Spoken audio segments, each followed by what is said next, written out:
Welcome to this brief talk on embracing suffering as a catalyst for authentic living.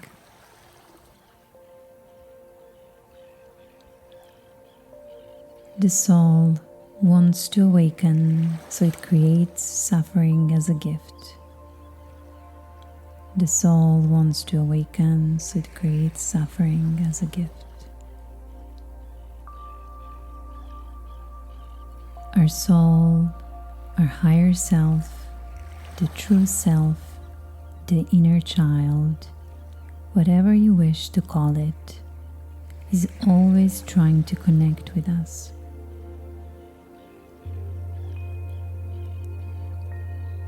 It is the very essence of who we are, whole, curious, creative, expressive, assertive, worthy, kind, playful, loved, spiritual, to name just a few.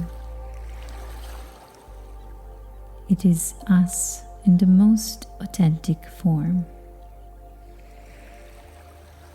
But somewhere in life, and very early that is, we give away our authenticity as the price for belonging, for the approval of others, for feeling even for a moment that we matter. We put our souls to sleep.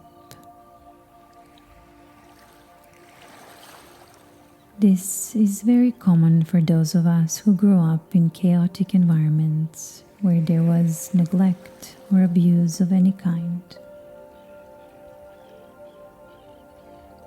Dr. Gabor Mate says that when faced with a choice between authenticity and attachment, children will always choose attachment, even when it's a lousy one.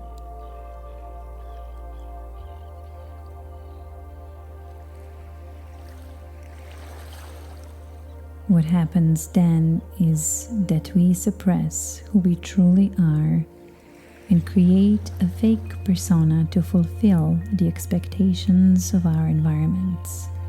At first, the immediate one, and later on, broader environment. This persona is by nature codependent, always on the lookout for what it needs to do and be in order to satisfy the external world. Years pass, and with each day, we get so busy building on this persona without realizing that the very foundation of it is weak.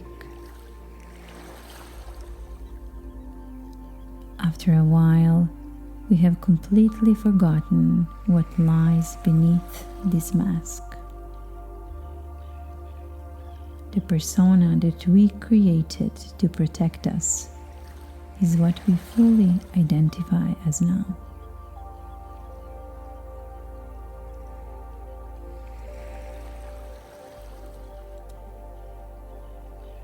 So when the soul self resurfaces into our lives, it first comes gently knocking on our door, carrying a message, informing us that something is off.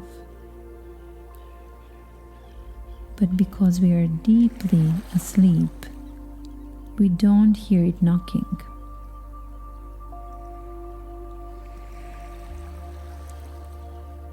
It calls on the phone, but we are, of course, busy tending to the matters of this brand new, fast-paced life we built for ourselves. So it sends us dreams, but we don't bother to write them down, so we forget that too. It even comes while we are driving, through a song on the radio, and even though we sense some resonance, we don't make much of it.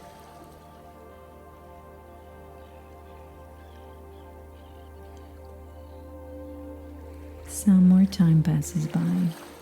Now, if we are lucky and we get an opportunity to slow down enough we begin to sense a longing, a sort of grief arising deep within ourselves. A quality of emptiness fills us up. Questions such as, is this all there is? Who am I really? And what am I supposed to do with my life? Begin to dawn on us. In mainstream psychology, this period is often referred to as the midlife crisis or the quarter-life crisis. And in spiritual psychology, we call it the dark night of the soul. This, friend, is a good sign, for now there is an opening. We are asked to re-examine our lives, and with our lives to re-examine ourselves and who we are, who we want to be from this point on. Have we loved well? Have we brought our gifts and talents into the world in a way that is helpful to others? Have we expanded our lives beyond egocentric living? Have we told the truth? Have we lived the truth?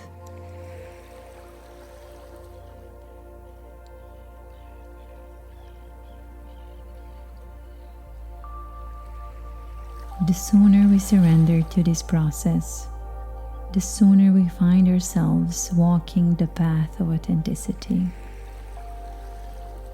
But the longer we deny and hold on to our old ways, trying to fix our lives and refocusing externally once again by thinking the next thing will fill the void, we are saving our survival persona.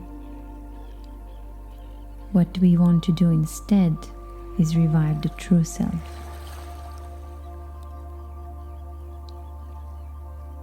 You see, while the two can eventually coexist together, they first need to know their true place in our lives.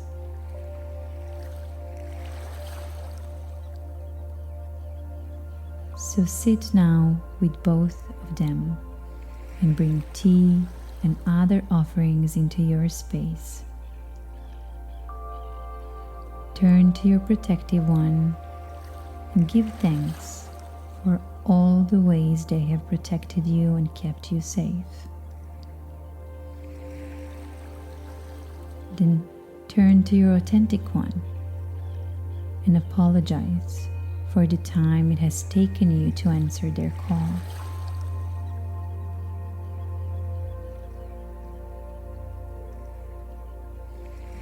Lastly, introduce them to one another.